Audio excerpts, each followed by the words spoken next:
Item number 9, public comment on items not on this agenda. It is the council's policy to refer matters raised in this forum to staff for investigation and interaction where appropriate. The Brown Act prohibits the council from discussing or acting upon any matter not agendized pursuant to state law. Would anyone like to address the council? Yes, please. Tell us your name and your street, please.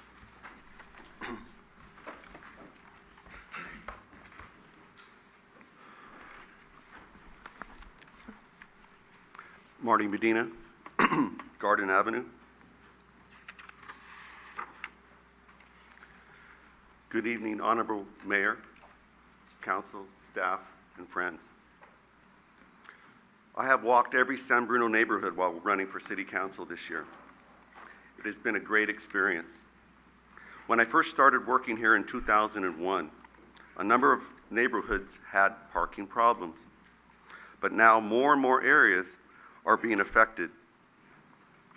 I have heard from many residents from all over town, in the avenues, Mills Park, San Anselmo, Valleywood, Summit, Elston, and many others. There are just too many cars. Following are some of the ideas that should be considered to improve the parking problems for our residents. The obvious one, permitted parking. The San Bruno Traffic Safety Parking Committee discussed permitted parking in a neighborhood at its August 5th, 2015 meeting. I suggest more neighborhoods be contacted to let the residents decide if a permitted parking program is for them. Extensive community outreach is needed to hear and understand each neighborhood's problems. How much will the permits cost? What hours will the permits be valid? How many limousines are allowed on the streets? And if I don't drive a car, can I rent out my driveway? Additional driveway space can be created by widening the driveway approach to allow additional cars to be parked along the side. The cost to the resident could be significantly lowered by including part of that concrete work in the city's sidewalk repair program. Now, I know this is possible because I managed the sidewalk repair program for a couple years. So if we get a number of people on a street to go in at the same time, not only could you fix the sidewalks, but you could also widen the driveway approach for a low cost. The other thing that the city should consider is to paint the parking spaces in these areas, because currently people could park in the middle and take up two spaces instead of allowing two cars to park there. Another option is to consider a car sharing company like Zipcar or City Share to operate in some of the neighborhoods, where these companies charge a customer a fee, but it's only for when the car is used. So it's something outside of the box, and it's just another tool that we should consider. And a number of properties have inoperable vehicles inside on the driveways, and the city should look at finding a way to encourage the residents to sell, donate, or fix these vehicles so there's more on-street parking.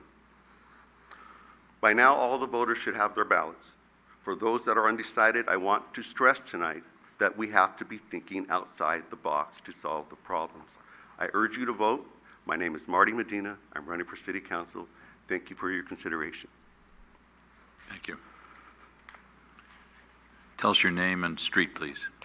Good evening, Mr. Mayor and City Council. My name is Aysen Alotat. I reside on Pine Street. I want to start off by saying thank you to Ms. O'Connell for the Beautification Award. I spoke to Vicki before you announced the awards because I nominated 399 Pine Street, and I wanted to encourage and compel you to at least give like a little letter of appreciation to everyone who were noticed that they have a beautiful front yard. So I don't know if you already do that, but it's just a nice thing for everyone who you presented earlier today in your nice presentation. I have a suggestion about the overpass that is across from Angus when you go to 7-Eleven and Artichoke Joe's. Sometimes there's graffiti there and it looks very plain. So I think that a nice idea would be if maybe some money can go towards maybe having like teenagers from Cappuccino, Parkside, St. Roberts come up with some art that could maybe be made murals on those plain brown walls that are sometimes graffitied. That could be low cost, and maybe some of our money that we received from the PG&E explosions can go towards that. Another thing I wanted to bring up was something that I brought up in the past, but seems nothing has been able to happen.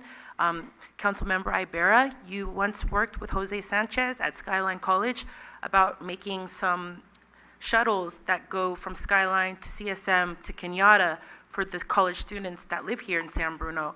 I think that's a great idea that maybe Redwood City, San Mateo, and San Bruno can collaborate on, because last time I spoke about this, the senior center already got shuttles. What about Skyline College? Last thing that I want to mention, or not the last thing, but when Larry was mayor, I thought that we needed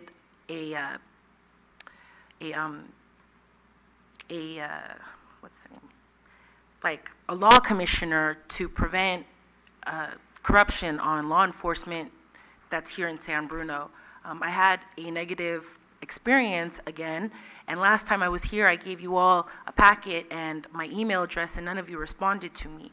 So I feel like it kind of fell on deaf ears when I was asking you all for your help, which is why I want to encourage the residents of San Bruno to vote for my friend Marty Medina, because I think he is the best candidate, and he's so passionate about his views and improving our community that he is running again, except not against Mr. Ibarra and Medina, but Ms. O'Connell and Mr. Salazar.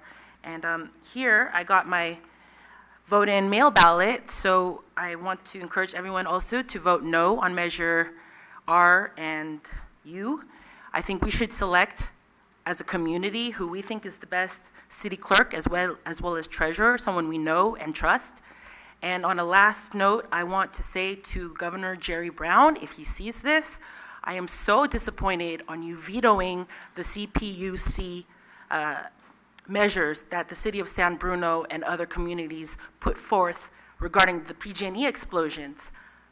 Governor Brown, Lieutenant Newsom, that veto was such a disappointment, and I'm going to do my part and write in to my local representatives, Jackie Spear, Boxer, Feinstein, as well as Newsom and Brown, about maybe giving us some grant funds to commemorate what had happened when the Japanese concentration camps were here in San Bruno. I definitely support that and think that if we don't get a grant, maybe some of our PG&E funds can go towards that worthy cause. Thank you, and good evening, everyone. Okay. Tell us your name and street, please. Ryan Mersney, Keynes Avenue. Thank you, Council and Mayor. I would like to ask the council to please get 3 independent appraisals of the crossing property that we all own from reputable realtors dealing in commercial real estate. And by independent, I don't mean one paid for by OTO like they paid for the study you won't let the public see. Second, I would like the council to explain to the people of San Bruno how OTO development can build 4 hotels in the Bay Area: South San Francisco, Belmont, Palo Alto, and Redwood City with no subsidies, and yet we are giving them our land for $1. Would you please explain to the public what you know these other 4 cities don't know? And lastly, please, in the future, when I email a question or ask the question of the mayor or a member of the city council, would you kindly answer yourself and not have the city attorney answer for you? It gives me the impression that you're hiding behind a lawyer, and I'm sure that is not your intent. Thank you very much. Thank you. Anyone else want to address the council?